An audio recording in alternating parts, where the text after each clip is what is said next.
final day of practice here as the Browns will face the Bears on Sunday at Cleveland Browns Stadium. And Mary Kay, as all these videos are about, we are talking injuries. And let's start with maybe the position group that was shaken up the most this week. Safety Juan Thornhill is out of this game with his calf injury. Of course, we already know Grant Delpit is on IR, so that means we're going to see Ronnie Hickman, DeAnthony Bell, likely Deron Harmon as well at safety. Yeah, it's really a big shakeup there. As you mentioned, it's very unfortunate.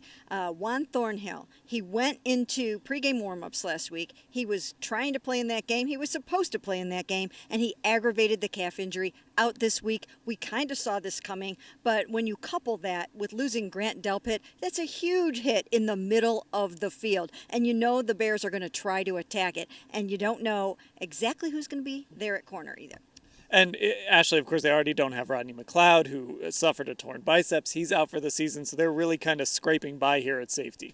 Their depth is going to be tested, and like Mary Kay alluded to, I think this is going to be a tough challenge already for this Browns secondary, even if they were healthy. I think overall the Bears are better than their 5-8 record, but Jim Schwartz this week, we heard him say that Justin Fields has maybe the best arm they've seen so far this year with the way he's playing right now. So yeah, I definitely think that there's some holes that the Bears can try and look to exploit, but the Browns are just banking on these young guys, some undrafted guys in the case of Ronnie Hickman and DeAnthony Bell, being ready to step in and do their jobs. Now, a couple of questionable guys. Mary Kay alluded to one. Denzel Ward is questionable for this game. Of course, he's missed a few games in a row here now. There were thoughts he could play last week, but he was just unable to go. And another guy who is questionable too is Anthony Walker Jr. He got hurt in practice. So a couple of key defenders questionable for this game. Yeah, and another one too is Jordan Elliott, who is also questionable with his concussion. So if you take Denzel out of the mix and you take your two starting safeties out of the mix,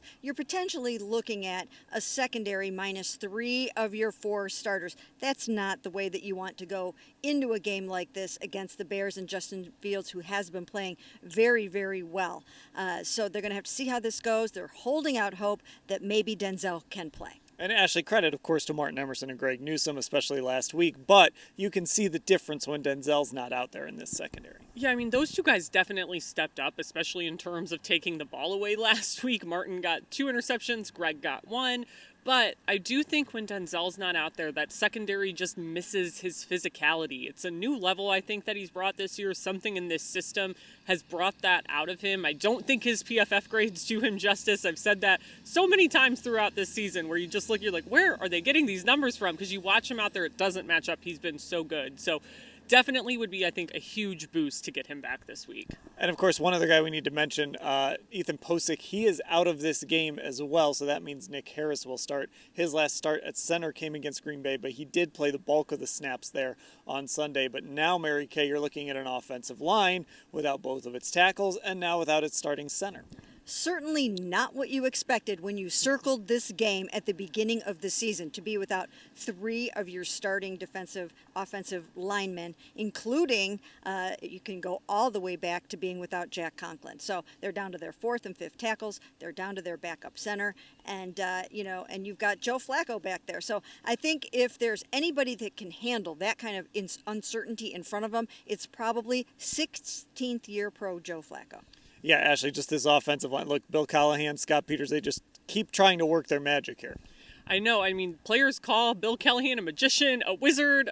We've heard all of those adjectives used to describe him, and we're definitely going to need that from him this week if they are going to pull out a win here and protect Joe in the pocket, because we know that's what it requires. He's a very different guy to block for than, say, a Deshaun Watson or a DTR. So in that respect, you not only have those 4th and 5th tackles out there and Nick Harris, who seems, very poised to step into this role. I think they won't really miss much of a beat there with him coming in.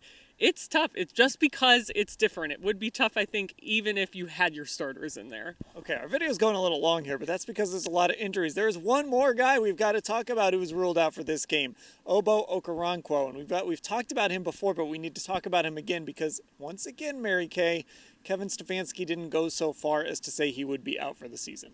No, they're still holding out some hope that perhaps he can get back for maybe the playoffs or something like that. And I think that's why, he's out getting a second opinion, and they're just trying to do anything they possibly can to salvage whatever they can of his season.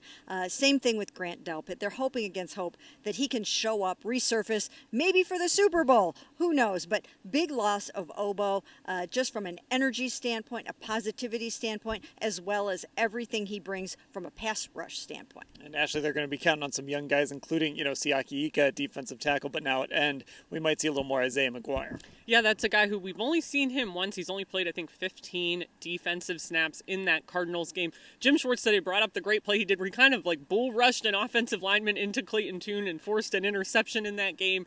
Great play by him, but still a really small sample size. And Siaki Ika has not been active for a single game yet this year. Jim Schwartz said this week that it had nothing to do with ability. It's more of him getting caught up in a numbers game with that 8-man rotation being set. But yeah, it's another opportunity for two pretty untested rookies to try and prove themselves in the defensive line that's been one of the best in the league. Okay, lots of injuries to update, lots of coverage available about this game, about the injuries, all the updates, who's playing, who's not, at cleveland.com/Browns.